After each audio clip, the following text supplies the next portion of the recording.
Welcome to the Homegrown Heart Podcast with Dr. Amanda Ryan, brought to you by the Partners in Heart Health Foundation, serving the underserved of New Mexico. In this week's episode, it's about who we are. Guest speaker, the Director of Partners in Heart Health. Please welcome Tami Wacker. Good morning. My name is Tami Wacker, and I want to welcome you to the Homegrown Heart.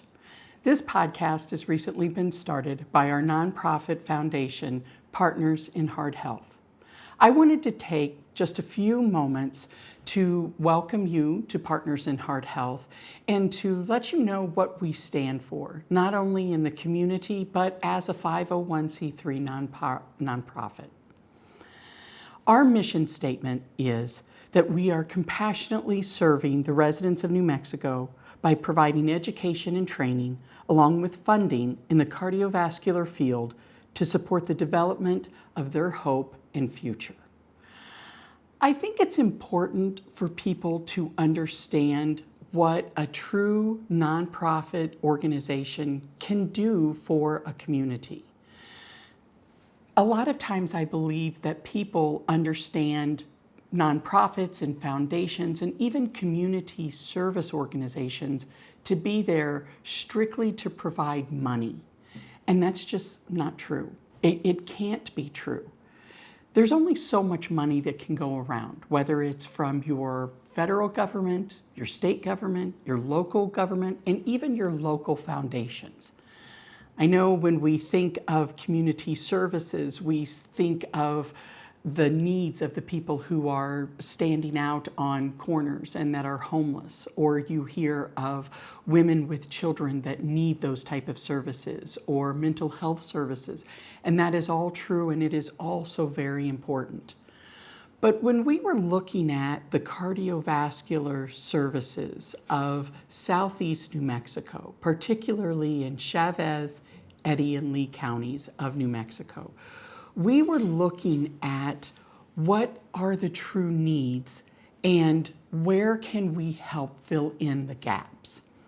Our founder, Dr. Amanda Ryan, which you're going to be meeting in the upcoming podcasts, very in-depthly, I might add, she looked at her patients and she looked at the everyday dealings in her clinic, Advanced Heart and Vascular Center of New Mexico.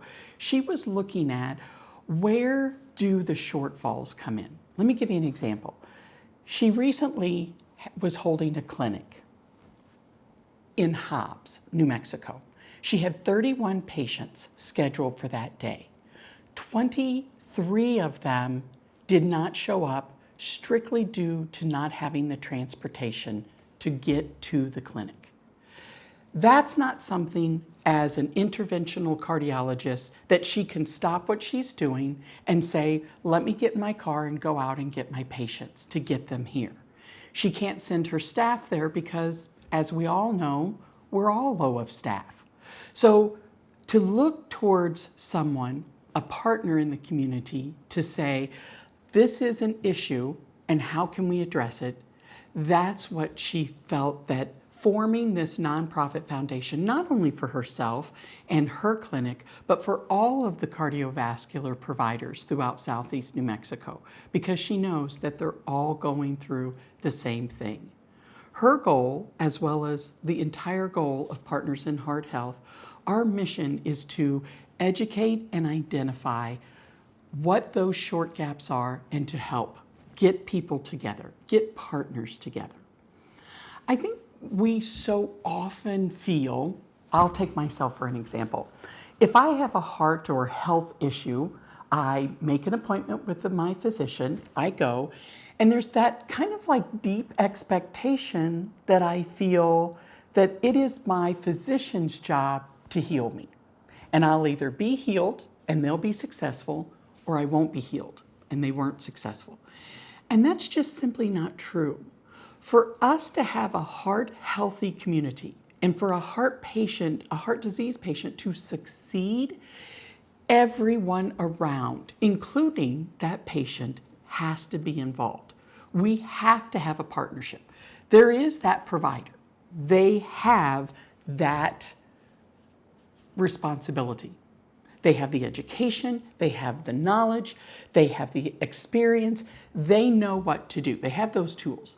You have that patient, okay? So it is that patient's responsibility to get to those appointments, to attend.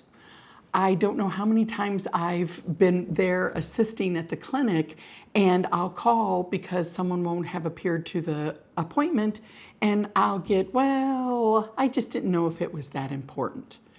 As a heart patient, you do have a responsibility for yourself. Family members. I also don't know how many times that I've spoken to heart disease patients and one of their comments has been, well, my daughter didn't feel as if I really needed to come. Or my family really wants me to make all of these different types of foods that are really not that healthy. So she said, oh, I just didn't feel like I could follow that diet. That family has to be in 100% just as much as that heart disease patient is. And then finally, we have that last point over there, the community. If we want and expect to have a heart healthy community, we've got to provide services in that community that support that way of thinking. How can we do that? Are there farmers markets? Are there sufficient enough of farmers markets? Now, I'm not saying the community government needs to set up and have that, but are they making it easy? Are they making avenues easy for people to come together in the community that have those fresh vegetables? And, can we all come together and provide that? SNAP benefits, things that people who, instead of going and getting a quick, easy, cheap meal at McDonald's, but they could then go to the farmer's market, that makes a big difference. Is there transportation services provided in the community that can get people to there?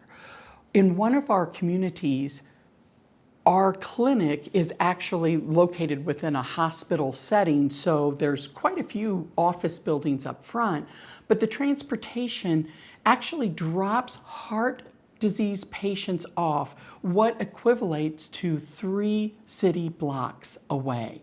In this heat, in this community, a heart disease patient would say, I can get there, but I can't make that walk from the street back to the clinic.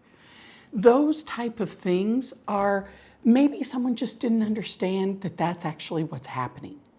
So as a good 501c3 nonprofit, our job is to act as that advocate, act as that conduit between all of the partners together, really having in-depth conversations, not only with cardiovascular providers, but with heart patients, with their family members, with community members, looking at the community services that are out there and actually saying, okay, here's a need, here's a partner that can help.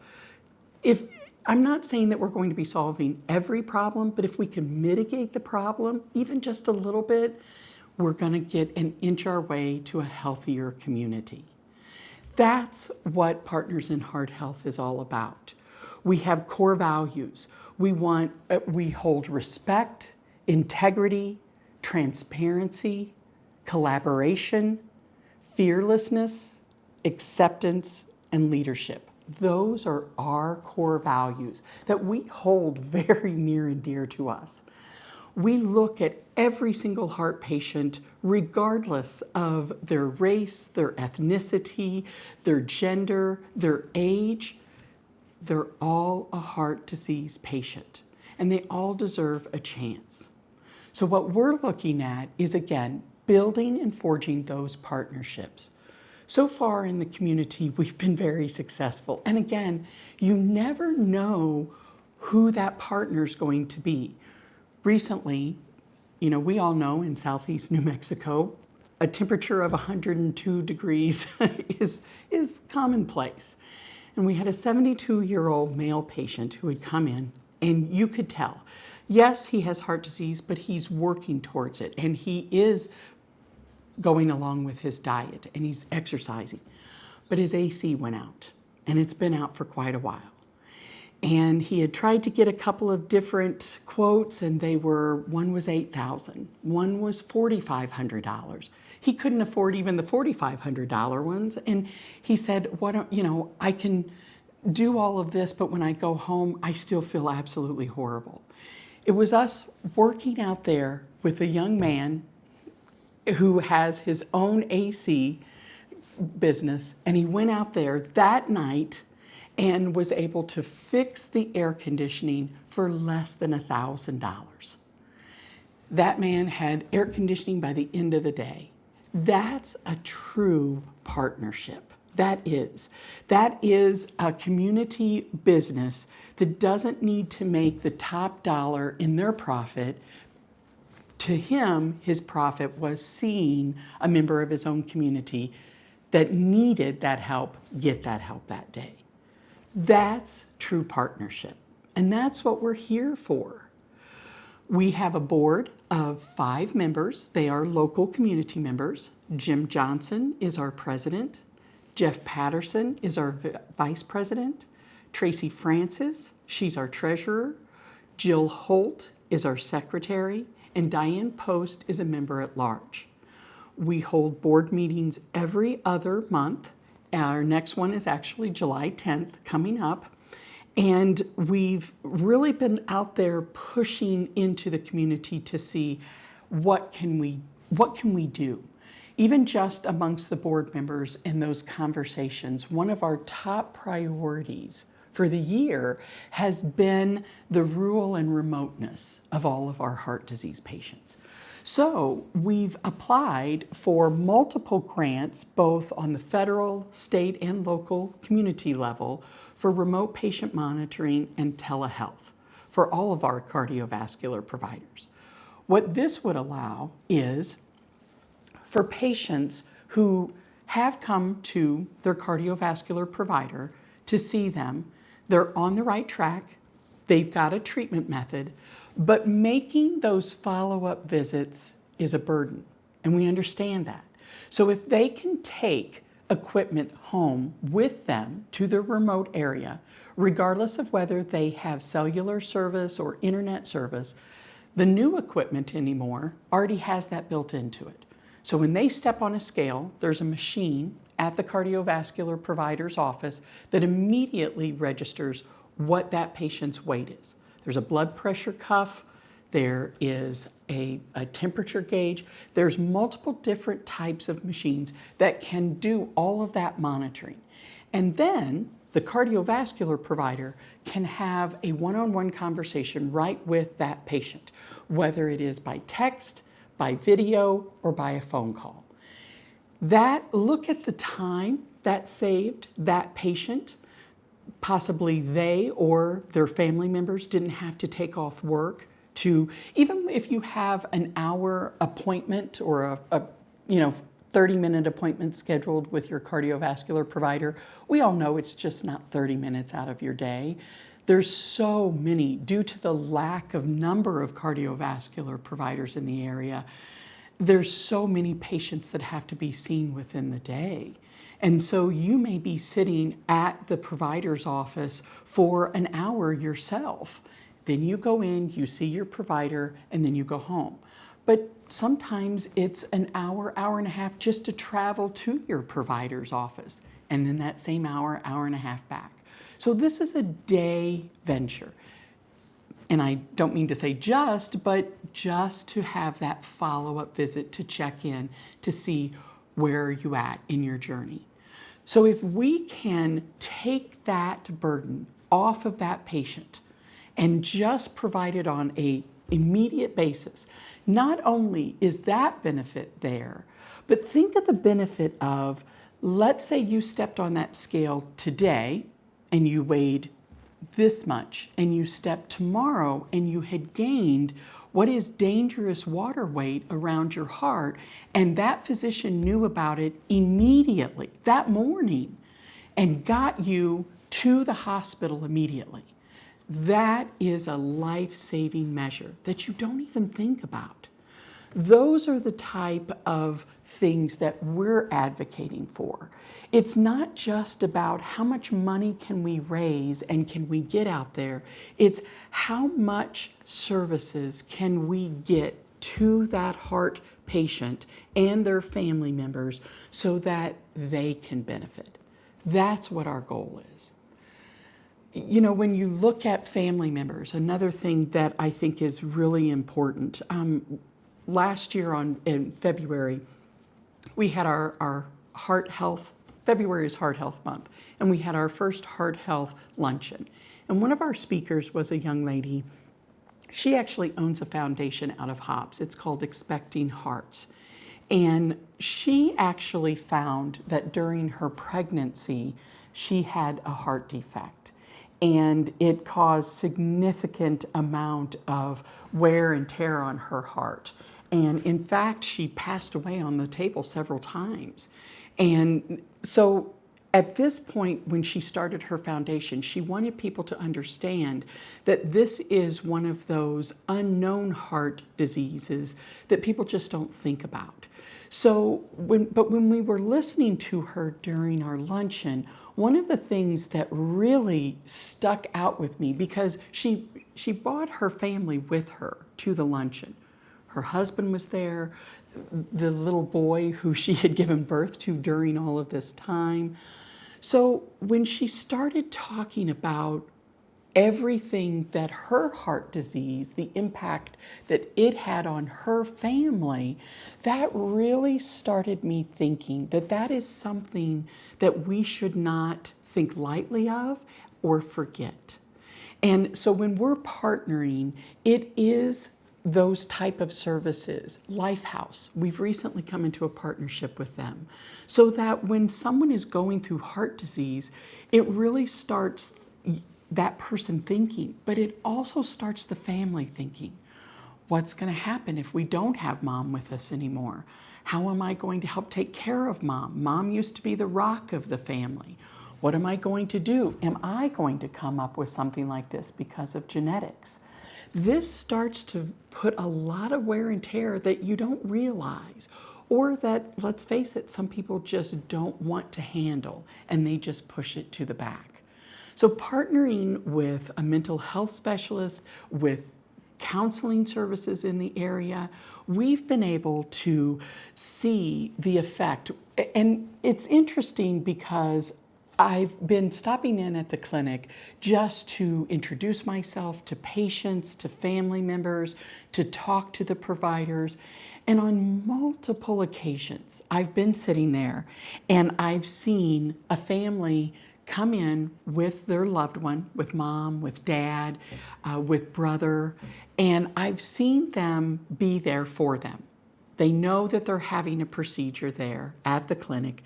Everyone's worried. I see the worry etched on that heart disease patient's face, but I also see it etched on that family.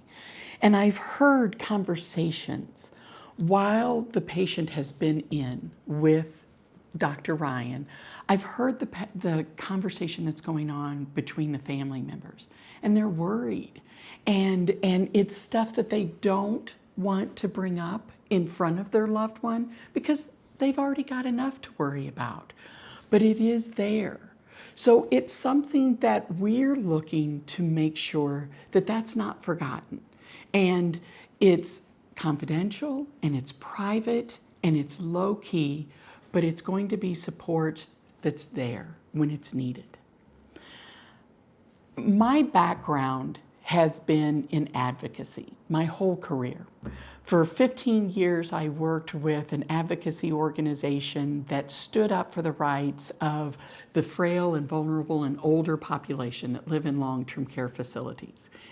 And I will tell you that when you're looking at that patient, especially that older adult that has been in charge of a family for so long, that it's the easiest thing in the world to stand up for your child or for your husband or your spouse, but it's the hardest thing in the world to stand up for yourself. It really is. And so as that advocate out there, as that ombudsman, it was my job to make sure that that person remembered that they had rights, that they had expectations, that, I sometimes had to temper those expectations and say, well, that's a little above what should be expected. So I want to make sure that I carry that forward with me. And that as the director of Partners in Heart Health, I'm looking at everyone and, I've already had conversations with people to say, no, I don't have to, why should I have to give up the foods that I love when all I have to do is just make that appointment with Dr. Ryan and she'll fix me again. It's having that conversation with everyone, every partner, to make sure they understand, look, we've all got to contribute equally here for this to be successful. Whether it was because of COVID, whether it was because of just the way our state, that our financial state is with our state and federal government, or even our own financial state as a family. Everyone has to understand that healthcare anymore is so complex. And it's not just going to be the physician and their office and their staff figuring out insurance. It is my job as an individual to know what my insurance is going to take care of. Now, if it's not enough and I still need that, Partners in Heart Health already has helped to step in and say, okay, you do. We've seen that heart disease patient, they understand their insurance. They've already called them. They've tried. But this is it. As the director, I've called insurance companies and said, really? Is this what's going on? Did she misunderstand it? Can we work with her? And at the very end, when there's nothing more that could be done, and the doctor realized that this has to be done, and the family didn't have the resources, we have stepped in and we've given grants to those patients to make sure that their deductible was met and that procedure was been able to be completed. We're there for that too. But we need everyone to understand that, again, we're brand new, and so we don't have unlimited funds. So again, it's not just about the money. What can that patient and that family do instead of money? If they can't give the money, what can they give? Well, they can call their insurance. They can understand it. They can make that, they can put it in time. And if it's not there, that's fine. But at least we've checked that box off. And then we go to the next level. We're just asking for every single partner in this relationship to step forward. Community members, we want the city, the county, the state, the federal government to look at the services that are out there. And if it's not sufficient, then what can they do? Because it's ultimately, if we have a heart-healthy community, a lot of these funds will be able to be redirected to something else in the future. But right now, this is an important feature that needs to be looked at and acknowledged. That's what we want.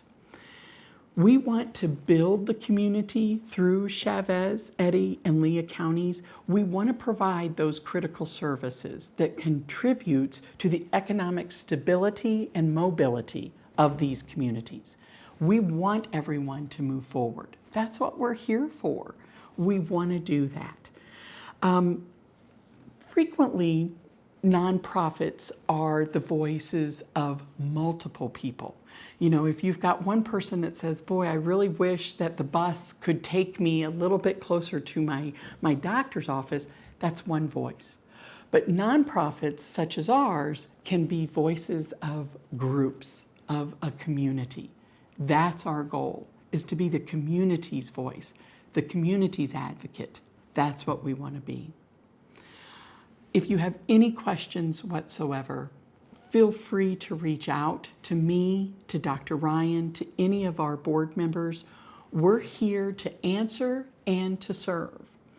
Our website is www.partnersinhearthealth.com, or you can reach me at partnersinhearthealth@gmail.com, or you can reach me on my cell phone anytime at 575-302-1666. As a recent community member in the Carlsbad area, I have fallen in love with this area. It is gorgeous in its own way. I find myself stopping traffic sometimes just to take pictures of the gorgeous plant life and, seeing the sunrises and the beautiful skies. It is breathtaking. But even more so and closer to earth, the people that I have met here in this community are amazing. The generosity, the camaraderie of people has been eye-opening. Being from around the Chicago area, some people may say that it wouldn't take much, but it is breathtaking to see sometimes the generosity between just two people, whether I'm in Albertsons or whether I just see them on the street. And that is a community that is worth investing in. And that's why I'm so glad to be a part of Partners in Heart Health. Thank you.